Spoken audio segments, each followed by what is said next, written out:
Hi everyone, मैं हूं doctor Salim और आज मैं आपको बताने वाला हूं विटामिन B12 डिफिशियंसी के 4 बहुत ही ज़्यादा कॉमनली देखे जाने वाले कॉजेज़ के बारे में। लेकिन हैरानी की बात यह है दोस्तों कि इतना कॉमन होने के बावजूद ये चारों कॉजेज़ अक्सर ओवरलुक्ड रह जाते हैं। यानी हम इनको समझ नहीं पाते हैं, जान नहीं पाते हैं या कई बार नज़रअंदाज कर देते हैं।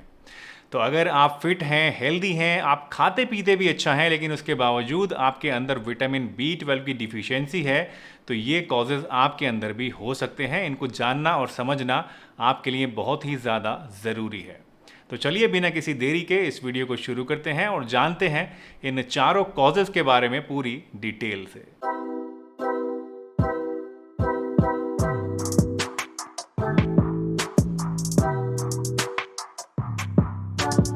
दोस्तों, विटामिन B12 एक ऐसा एसेंशियल न्यूट्रिएंट है जिसको हमारी बॉडी नहीं बना सकती है, इसलिए सिर्फ और सिर्फ अपनी डाइट के ज़रिए ही आप इसको ले सकते हैं। विटामिन B12 हमारी बॉडी के लिए कितना इंपॉर्टेंट है, इसका अंदाज़ा आप इस बात से लगा सकते हैं कि हमारी बॉडी के अंदर DNA सिंथेसिस से लेके नर्व्स के सही तरीके से काम करने तक सभी चीज़ों में इसकी आपको ज़रूरत पड़ती है। और अगर आपके अंदर किसी कारण से इसकी विटामिन की कमी हो जाती है तो उसकी वजह से आपके अंदर एनीमिया हो सकता है और आपके अंदर सीरियस नर्व डैमेज भी हो सकता है, जिसकी वजह से आपके हाथ पैरों में चींटियाँ जैसी चलती हैं या सुन्नी वगैरह आपको हो सकती है। थैंकफुली विटामिन B12 को लेना आपके लिए ज़्यादा मुश्किल नहीं होता है और इसकी रोज़ाना की जो रिक्वायरमेंट है वो भी ज़्यादा नहीं है, क्योंकि आमतौर पे जितने भी खाने पीने की चीज़ें हम लोग खाते हैं उन सभी के अंदर आपको विटामिन B12 ज़्यादातर अमूमन मिल जाता है। लेकिन अगर आप वेजिटेरियन हैं तो उस केस में आपके अंदर इसकी डिफिशियंसी होने के चांसेस बढ़ जाते हैं, क्योंकि ज़्यादातर जो है नॉन वेजिटेरियन सोर्सेज के अंदर ही आपको विटामिन B12 मिलता है। शाकाहारी लोगों को अगर विटामिन B12 की डिफिशियंसी दूर करनी है तो उसके लिए वो सप्लीमेंट्स ले सकते हैं। बहुत सारे मार्केट में सप्लीमेंट्स आते हैं जिनके अंदर विटामिन B12 होता है, तो उसको लेने से आप अपनी डाइट के अंदर जो कमी है इसकी वो पूरी कर सकते हैं और इसकी जो डिफिशियंसी है वो आपके अंदर नहीं होगी। अब सवाल ये आता है कि अगर आप विटामिन B12 की डिफिशियंसी को दूर करने के लिए कोई सप्लीमेंट लेना चाहते हैं तो आपको कौन सा सप्लीमेंट लेना चाहिए। दोस्तों, अगर आप मुझसे पूछें तो मैं हमेशा रिकमेंड करता हूं कि आपको सिर्फ विटामिन B12 का सप्लीमेंट नहीं लेना चाहिए, आपको कोई ऐसा सप्लीमेंट लेना चाहिए जिसके अंदर आपको विटामिन B12 के साथ और न्यूट्रिएंट्स भी मिल जाएं। क्योंकि बहुत ही कॉमनली ऐसा देखा गया है कि जिन लोगों के अंदर विटामिन B12 की कमी होती है उनके अंदर दूसरे न्यूट्रिएंट्स भी कम हो जाते हैं। तो इसीलिए मैं रिकमेंड करता हूं कि अगर आप अपने अंदर विटामिन B12 की डिफिशियंसी को दूर करने के लिए कोई अच्छा सप्लीमेंट ढूंढ रहे हैं तो आप फाइटिका का विटा 365 टैबलेट ले सकते हैं। ये एक बहुत ही अच्छा सप्लीमेंट है जिसके अंदर आपको न सिर्फ विटामिन B12 मिलता है बल्कि इसके साथ साथ और भी बहुत सारी चीज़ें इसके अंदर आपको मिल जाती हैं। चलिए देखते हैं कि क्या क्या आपको इसके अंदर मिलता है।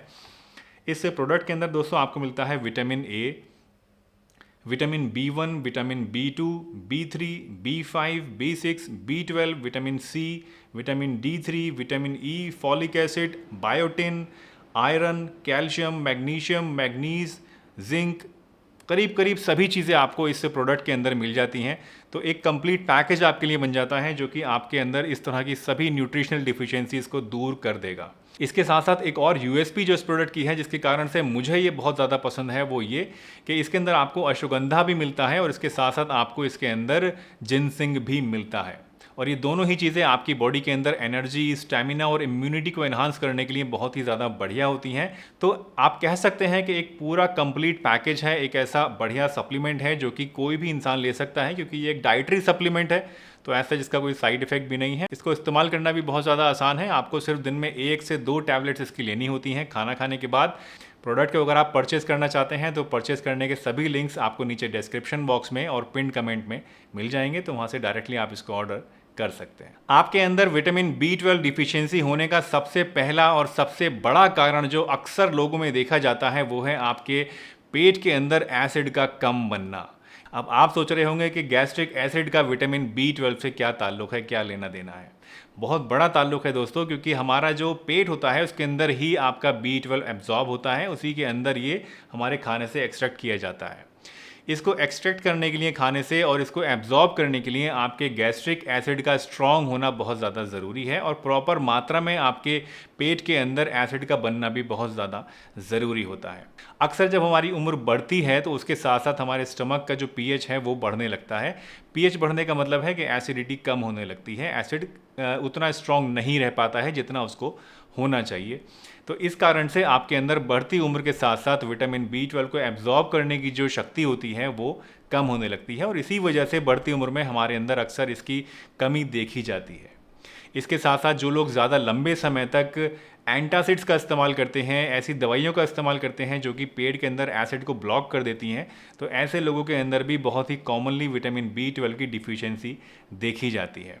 तो अगर आपके अंदर विटामिन B12 की डिफिशियंसी हो रही है और आपको समझ में नहीं आ रहा है कि किस कारण से हो रही है, आप सब कुछ अच्छा खाते पीते भी हैं बट उसके बावजूद ये कम हो रहा है, तो सबसे पहला और सबसे मेन कॉज जो आपको चेक करना चाहिए वो ये कि आपके पेट में एसिड पूरा प्रॉपर बन रहा है या नहीं बन रहा है, या फिर आप ज़्यादा एंटासिड्स तो नहीं ले रहे हैं। दूसरा कॉमन कारण जो कि अक्सर नज़रअंदाज हो जाता है वो है auto immune disease. Auto immune disease उस बीमारी को कहते हैं दोस्तों जिसके अंदर आपकी बॉडी खुद ही अपनी हेल्दी सेल्स को डैमेज करना शुरू कर देती है। हमारे स्टमक के अंदर दो तरह की सेल्स होती हैं, एक होती हैं वो सेल्स जो कि एसिड प्रोड्यूस करती हैं, और एक होती हैं वो सेल्स जो कि इंट्रिंसिक फैक्टर नाम का एक कंपाउंड रिलीज करती हैं। ये दोनों ही चीज़ें हमारी बॉडी के अंदर विटामिन B12 के एब्जॉर्प्शन के लिए ज़रूरी होती हैं। ऑटो इम्यून डिजीज़ होने के कारण से हमारी बॉडी इन दोनों ही सेल्स को डैमेज करना शुरू कर देती है, जिसकी वजह से इनकी कमी हो जाती है और हमारे अंदर विटामिन B12 पूरी तरह से एब्जॉर्ब नहीं हो पाता है और उसकी भी डिफिशियंसी हो जाती है। कुछ बीमारियां ऐसी हैं जो कि बहुत ही कॉमनली देखी जाती हैं जिनकी वजह से आपके अंदर विटामिन B12 की डिफिशियंसी हो सकती है, जैसे कि पर्नीशियस एनीमिया एक बीमारी होती है और एक होती है एटोपिक गैस्ट्राइटिस। आपके अंदर ऑटो इम्यून डिजीज़ है या नहीं है इसका पता लगाने के लिए कुछ टेस्ट होते हैं जिनके लिए आप अपने डॉक्टर से कंसल्ट कर सकते हैं। तीसरा नेग्लेक्टेड कारण जो कि आपके अंदर विटामिन B12 डिफिशियंसी को पैदा कर सकता है वो है SIBO, यानी कि स्मॉल इंटेस्टाइनल बैक्टीरियल ओवरग्रोथ। ये एक ऐसी बीमारी है दोस्तों जिसके अंदर नॉर्मली जो हमारी बड़ी आंत के अंदर बैक्टीरिया पाए जाते हैं जो कि फ्रेंडली बैक्टीरिया होते हैं, हमारे लिए अच्छे होते हैं, वो बैक्टीरिया ज़्यादा क्वांटिटी में बढ़ जाते हैं, इनकी तादाद बहुत ज़्यादा बढ़ जाती है और बढ़ते बढ़ते ये बड़ी आंत से धीरे धीरे ऊपर की तरफ हमारी छोटी आंत में भी आ जाते हैं और वहाँ पर अपना घर बना लेते हैं। इसकी वजह से यानी SIBO की वजह से आपको बहुत सारी डाइजेस्टिव प्रॉब्लम्स हो सकती हैं, जैसे कि आपको इंडाइजेशन हो सकता है, आपको एसिड रिफ्लक्स हो सकता है, नोज़िया की शिकायत हो सकती है, ब्लोटिंग की शिकायत हो सकती है, कॉन्स्टिपेशन भी हो सकता है और डायरिया भी इसकी वजह से आपको हो सकता है। SIBO की वजह से ये प्रॉब्लम्स जो मैंने आपको बताई ये तो डाइजेस्टिव प्रॉब्लम्स आपको होती ही हैं, इसके साथ साथ आपके अंदर विटामिन B12 की डिफिशियंसी भी हो जाती है। और विटामिन B12 की डिफिशियंसी होने का कारण ये है कि जो ये बैक्टीरिया हैं जो कि हमारी आंत में ज़्यादा बढ़ जाते हैं, ये विटामिन B12 को भी खाते हैं। तो जो डाइट में हम विटामिन B12 ले रहे हैं वो आधे से ज़्यादा तो ये बैक्टीरिया ही खा जाते हैं, जिसकी वजह से हमारी बॉडी में इसकी कमी होने लगती है और हम डिफिशिएंट हो जाते हैं विटामिन B12 के अंदर। चौथा कारण हो सकता है कि आप वेजिटेरियन हैं, आप शाकाहारी हैं और इस कारण से आपके अंदर विटामिन B12 की डिफिशियंसी हो रही है।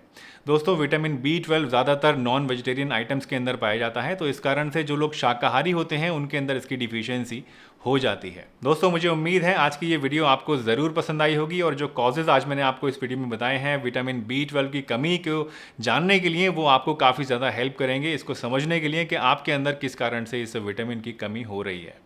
तो चलिए, अगर यहाँ तक वीडियो देख ली है और आपको अच्छी लगी है तो वीडियो को लाइक ज़रूर दीजिएगा। चैनल पर अगर नए हैं और पहली बार वीडियो देखी है तो चैनल को सब्सक्राइब भी ज़रूर कर लीजिए और वीडियो को सभी के साथ शेयर करिए ताकि सब लोग इन बातों से अपने नॉलेज बढ़ा सकें और अपने आप को विटामिन B12 की डिफिशियंसी से बचा सकें। चलिए, इसी के साथ मैं डॉक्टर सलीम आपसे विदा चाहता हूँ इस वादे के साथ कि फिर मिलूँगा आपसे इसी चैनल पर एक नई बहुत ही बढ़िया सी वीडियो के साथ।